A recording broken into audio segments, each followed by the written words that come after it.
Welcome to GMD mathematics.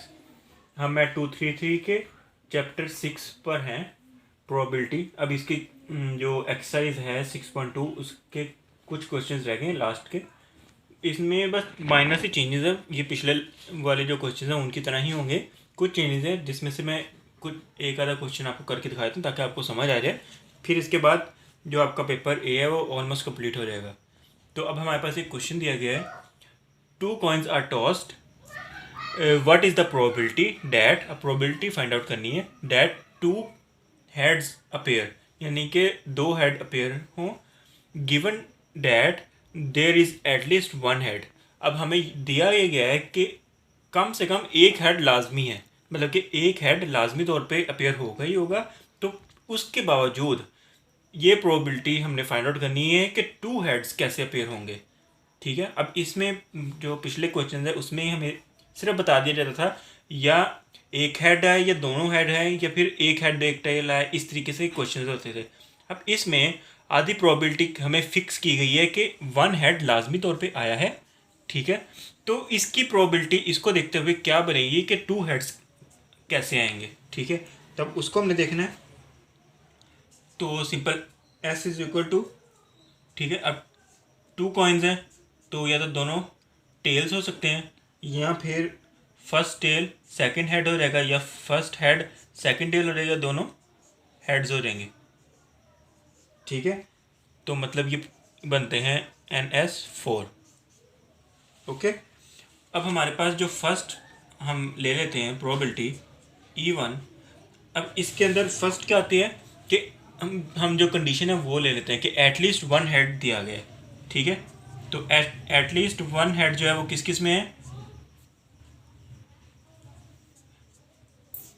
TH में, HT में और दोनों H में।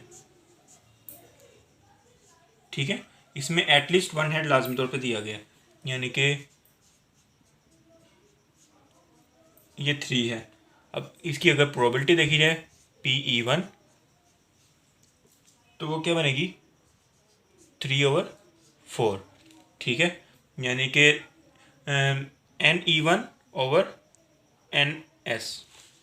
ठीक है, तो ये E1 की प्रोबेबिलिटी बन गई। अब सेकंड प्रोबेबिलिटी हमने E2 लेनी है। उसमें क्या लेना है कि इसमें क्या है, कम से कम एक हेड लाजमी है। ठीक है, अब उसमें दोनों को कह रहा है कि एक हेड आए ही आए। ठीक है, अब देखें वन हेड ईच कॉइन लाजमी तौर पे आए, ये हम एक प्रोबेबिलिटी लेते हैं। इसमें सेपरेशन के लिए मैं यहाँ पे लिख देता हूँ। ठीक है, यानी कि अगर इसका वन हेड है तो NE1 ये 1 हो जाएगा और इसकी प्रोबेबिलिटी क्या आएगी, सॉरी ये E2 है 1/4। ठीक है, ईच कॉइन में वन हेड की बात हो रही है यहाँ पे।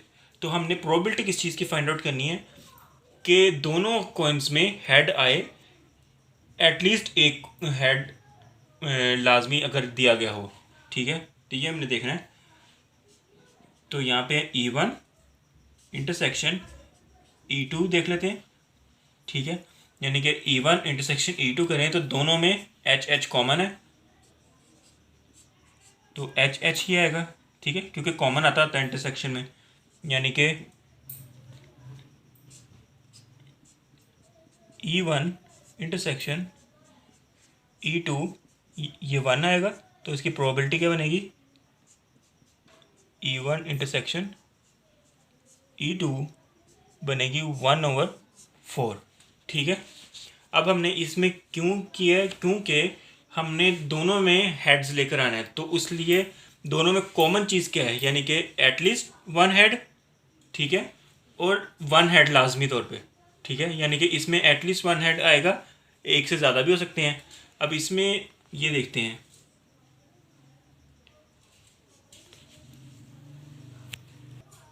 अब ये देखें कि हम इसके लिए दोनों की जो हमें दी गई है प्रोबेबिलिटीज़, उनको डिवीजन फॉर्म में लिख लेते हैं।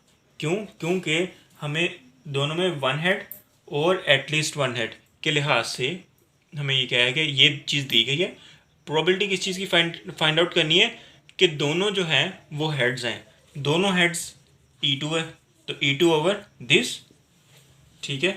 अब E2 ये किसके इक्वल है, तो E2 की तरह ये देखें हमारे पास E1 इंटरसेक्शन E2 में भी दोनों हेड्स ही हैं, ठीक है। तो इसकी प्रोबेबिलिटी को हम यहाँ पे लेते हैं E2 की जगह पे, नीचे E1 वैसे ही, ठीक है, क्योंकि इनमें भी दोनों हेड है और इसमें भी दोनों हेड है, ठीक है।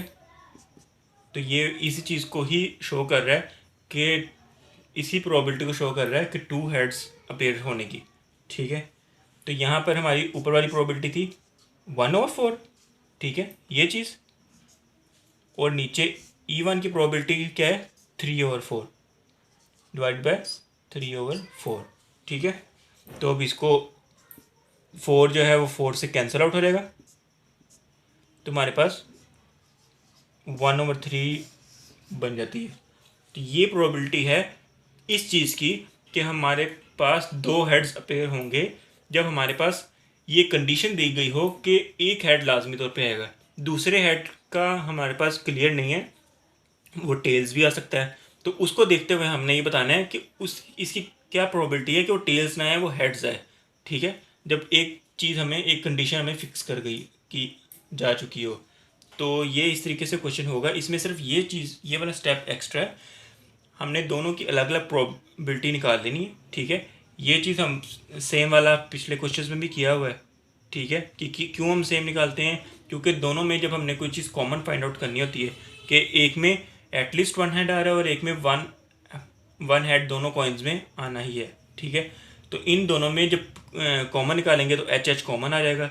तो इस लिहाज से जब प्रोबेबिलिटी हम निकालेंगे तो कंडीशन 1 ये चीज़ दी गई है और कंडीशन 2 ये फाइंड आउट करनी थी हमने, ठीक है। तो उस लिहाज से हमने डुएन में लिख के ये चीज़ फाइंड आउट कर ली। तो उम्मीद है आपको इस चीज़ की समझ आ गई होगी। इसी टाइप का बस एक आधे और क्वेश्चन है, बाकी आपको मैं करवा चुका हूँ। तो ये इसी के साथ हमारा जो चैप्टर 6 है वो आज ख़त्म हो रहा है। तो इसके बाद हम न्यू चैप्टर स्टार्ट करेंगे नेक्स्ट लेक्चर से। तो thank you so much for watching and also subscribe GMD।